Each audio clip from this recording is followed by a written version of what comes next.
Сәлем құрметті оқушылар, бүгін бізде Python 10-шы сабағы күрделі шарттарды программалау.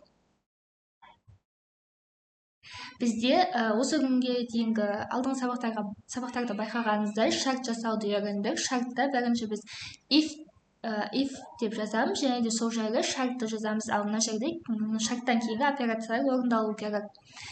Дәл осы шарт бізде қарапайым шарт және де күрделі шарт болып екіге бөлінетін болады. Бізде қарапайым шарт дегеніміз осы күнге дейін өткен көп немесе тең немесе тең емес деген сияқты операторлармен жасалатын шарттарды біз қарапайым шарт деп атаймыз. Ал күрделі шарт дегеніміз дәл осы операторлармен қоса алғанда логикалық көбейту және де логикалық қосумен жасалатын шарттар. Күрделі шарт программада операцияны орындау үшін бірнеше шарттар орындалу қажет болғанда жасалады. Мысалы, аккаунтқа кіру кезінде логин және де пароль пароль сәйкес келу керек. Біз ең алдымен логинді енгіземіз, сосын парольді енгіземіз, және логин бізде user 124 және де паспорты QWERTY-ға сәйкес болған кезде аккаунтқа кіреді, ал олай болмаған жағдайда бізде аккаунтқа кірмейді. Дәл күрделі шарт дәл осылай құрылатын болады. Енді күрделі шартты біз тереңірек түсіну үшін логикалық көбейту және де логикалық қосу and және де orды біз толық түсінуіміз қажет. Ең алдымен бізде көп бұдан деген сияқты қарапайым шарт жасалады. Оның мәні бізде true немесе false-ға тең болады. True бізде компьютерде берді, ал false 0-ді көрсететін болады. Енді бізде end операторы ол бізде логикалық көбейтуді білдіреді. Яғни осы бізде шарттардың мәнін true мен false-ты бір-біріне көбейту арқылы мәнін анықтайтын болады. Ең алдымен бірді көбейтеді, ол жағдайда бізде бірді қайтарады. 1 мен 0-ды көбейткенде 0-ды, ал 0 мен 1-ді көбейткенде 0-ды, 0 мен 0-ды көбейткенде 0-ды. Яғни бізде қарапайым көбейту математикадағы көбейту амалы сияқты 1 мен 0-ды өзара көбейту арқылы жасалатын болады. Ал or бізде логикалық қосу операторы деп аталады.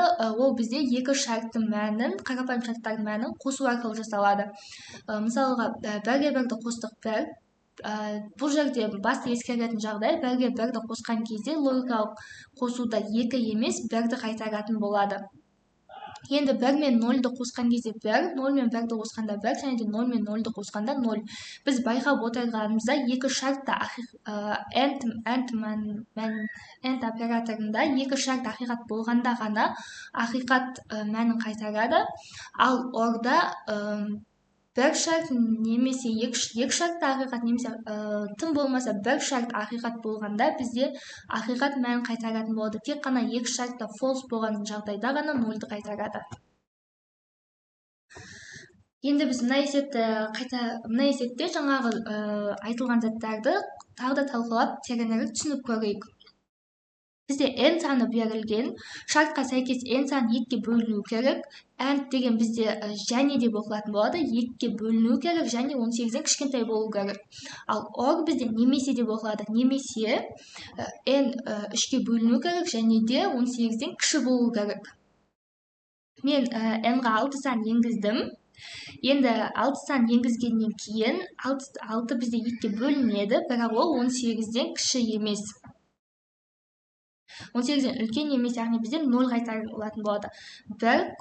N бізде көбейту болып түседі, және де 0 түседі. 1 көбейтілген 0, or бізде қосу болып түседі, ал мына жерде 3-ге бөлінеді 1. N бізде көбейту, және де ол 18-ден кішкентай болғандықтан 1 мән қайтарылады, және де осы жерде математикадағыдай ең алдымен 0 көбейту операторлары орындалады, сосын қосу, яғни бізде 1-ге 0-ды көбейттік 0, 1-ге 1-ді көбейттік 1. Енді осы екеуін қосқан кезде бізде 1 мәні қайтарылатын болады.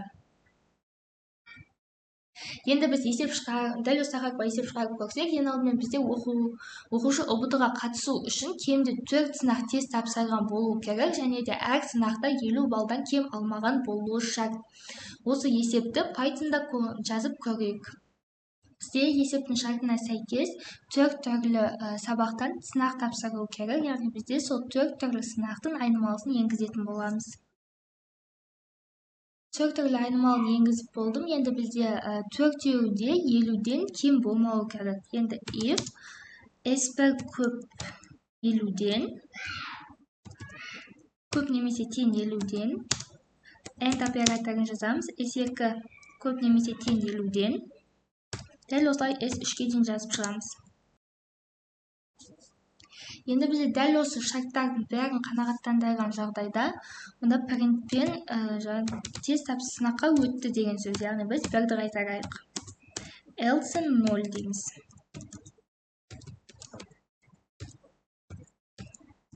Есептен данға жіберіп тексеріп көрейік.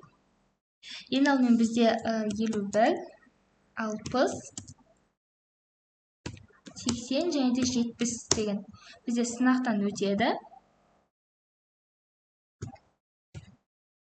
Ал келесі бізде 49, 60, 80, 70. Бұл жағдайда бізде сынақтан өтпейтін болады. Енді біз келесі есепті қарастырып көрейік. Біз бұл жерде күн атауын енгіземіз. Егер күн бізде сенбі немесе жексенбі болса, бұл бізде демалыс күні дегенді білдіретін болады. Есептің шартына сәйкес бізде тек қана бір ғана айнымалы болады, ол бізде күн атауы. Енді бізде күн жаңағы сенбіге немесе жексенбіге тең болса, онда бізде демалыс күні. Егер де сенбі, жексенбі күндері болса, онда бізде демалыс күні дегенді білдіреді. Ал егер сенбі, жексенбі күні болмаса, онда бізде ол жұмыс күні. Есептен данға жіберіп тексеріп көреміз.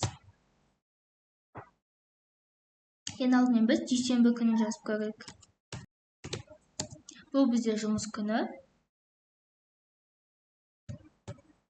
Ал енді сенбі күнін жазып көрейік. Ол бізде демалыс күні. Осымен сабақ аяқталды. Каналды жоғалтып алмау үшін каналға подписаться етіп қойыңыздар. Алда тағы да видеолар шығатын болады. Менімен бірге болыңыздар.